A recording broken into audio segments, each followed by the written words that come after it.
Bonjour, c'est Paul de Celtinvest. Voici une petite vidéo pour vous faire le bilan des stratégies que je vous ai présentées dans la vidéo du 25 juin après la dissolution de l'Assemblée, où je vous proposais l'achat d'un straddle ou la vente d'un bull put spread. Et je vous parlerai également des news qui ont lieu la semaine prochaine. J'étais en vacances la semaine des expirations des stratégies sur option que je vous ai présentées dans ma vidéo du 25 juin. Je n'ai donc pas pu faire de vidéo, mais j'ai réussi à prendre des copies d'écran. Je vous avais présenté l'achat d'un straddle de strike 7650 sur l'échéance du 19 juillet pour un débit de 332 et la vente d'un bull put spread de strike 7500 et 7400 toujours sur l'expiration du 19 juillet pour un crédit de 20. Nous allons voir ce que le straddle a eu comme performance. Je vous ai fait une simulation du prix du straddle au 9 juillet qui était un des jours les plus bas sur le CAC 40. On voit que les prix des options étaient de 196 pour le put et de 15 pour le call.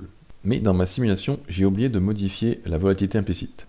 Donc, en supposant que celle-ci soit à 24% au lieu de 14%, le straddle aurait valu 60 de plus, car le Vega était de 3. Ce qui donne 10, 24 à 14. La différence de 24 à 14, ça fait 10. 10 x 3, ça fait 30. Et comme j'ai deux options, un call, un put, alors ça donne 10 x 3 et x 2, ça fait 60. Donc le prix du straddle aurait été au mieux de 196 plus 15 plus 60 égale 271, alors qu'il se payait 332 lors de ma vidéo du 25 juin. Cette idée de trade avec l'achat d'un straddle n'aurait donc rien donné d'intéressant. Rappelez-vous, dans la vidéo du 25 juin, je vous disais que je préférais le bull put spread. Voici une copie d'écran de la chaîne d'options au 15 juillet, c'est-à-dire 4 jours avant expiration. Comme vous pouvez le constater, le put de strike 7500 ne valait plus que 7 au mid-price. Et le put de strike 7400 n'était même plus coté par les market makers côté offre, mais on peut estimer son prix autour de 2 en mid-price. Donc 7 moins 2, on pouvait donc racheter le bull put spread pour 5 environ le 15 juillet. Donc si on avait vendu pour 20 le 25 juin et qu'on rachète à 5 le 15 juillet, alors on aurait encaissé un gain de 15, soit un rendement de 18,75% au lieu des 25% maxi de la stratégie. Alors pour les plus patients qui auraient patienté l'expiration au 19 juillet pour le bull put spread, il se serait fait un petit peu peur parce que on a fait que baisser là sur le CAC 40 avant expiration. Mais si on avait attendu jusqu'au dernier jour, on aurait quand même finalement resté au-dessus de la ligne des 7500 et donc on aurait pu encaisser la totalité du crédit et donc faire le rendement de 25% maximum qui était possible lors de la mise en place de cette stratégie. Alors dites-moi dans les commentaires si vous avez tradé une de ces deux stratégies et comment vous en êtes sorti. Et je sais également qu'il y a au moins une personne qui voulait faire un bear call spread, ce qui était également une excellente idée.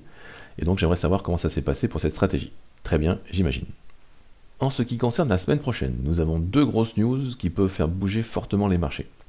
Vendredi, il y a les non-farm payroll, mais il y a surtout le FOMC meeting mercredi.